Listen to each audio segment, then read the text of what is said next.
इतने ठंडे मौसम में बाहर क्यों जा रहे हो? अक्सर आप किसी को जब हिदायत दे रहे होते हैं, तो कहते हैं ना कि बाहर मत निकलो, बहुत ठंड है, खास तौर पे बच्चों को। तो आइए देखते हैं कि अगर इसी चीज़ को इंग्लिश में कहना हो, तो आप कैसे कहेंगे? देखिए, जो सबसे पहली चीज़ है, वो मैं ये करता हूँ कि इस सेंटेंस के अलावा जो कुछ भी है इस स्लाइड पे, उन सबको हटाता हूँ और इतने ठंडे मौसम में एक-एक करके हर वर्ड को पहले लिख लेते हैं, उसके बाद एक स्ट्रक्चर पे डालेंगे।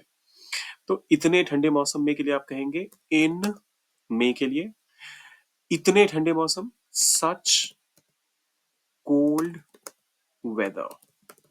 ये ध्यान रखिएगा। WH के साथ अगर आप वेदर लिखते हैं तो वो एक अलग चीज होती है। वो जब दो चीजें आप बता रहे होते हैं तो उस केस में आप कहते हैं वेदर और नॉट यू डू दिस और वेदर यू डू दिस और not and stuff like that. वो हम डिटेल में किसी और वीडियो में चर्चा करेंगे जहां पर हम होमोफोन्स की बात करेंगे या फिर जब मैं वेदर के बारे में चर्चा करूंगा एच वाले की।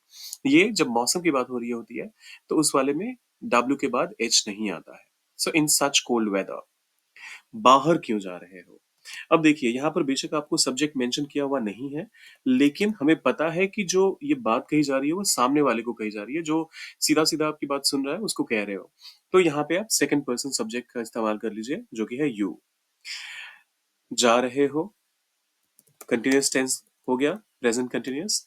यू आर गोइंग और बाहर के लिए आप आउटसाइड का इस्तेमाल करेंगे या फिर आप चाहें तो सिर्फ आउट भी कह सकते हैं।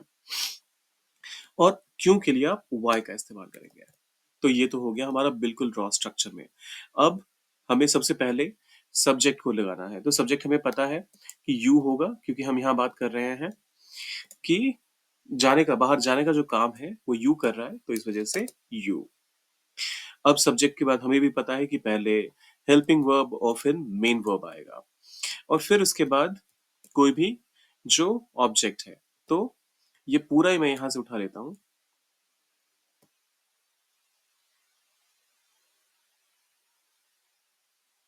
और इसे पेस्ट करता हूँ यू के ठीक बाद। You are going out in such cold weather.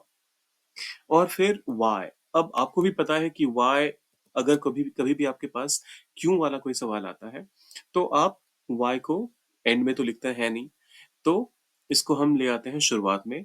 आप यहां से शुरुआत कीजिए। वाई का जो डब्ल्यू है उसे करिए capital. Why you are going out in such cold weather. अब ये सुन के बहुत सारे लोगों को सही लगेगा क्योंकि कैजुअली लोग ऐसे बोल देते हैं, लेकिन ये गलत है। क्यों?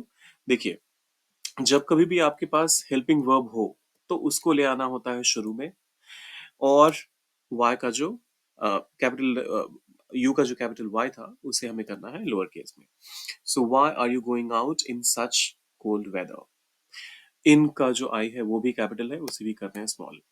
सो why are you going out in such cold weather. ये रहा हमारा फाइनल स्टेटमेंट। अगर आपको कभी भी किसी को कहना हो कि इतने ठंडे मौसम में क्यों बाहर जा रहे हो तो आप कहिए why are you going out in such cold weather. बाकी वीडियो को करना है लाइक, चैनल को सब्सक्राइब, कमेंट करिए और बताइए कि आप ये किसे कहना चाहेंगे। मिलते हैं जल्दी।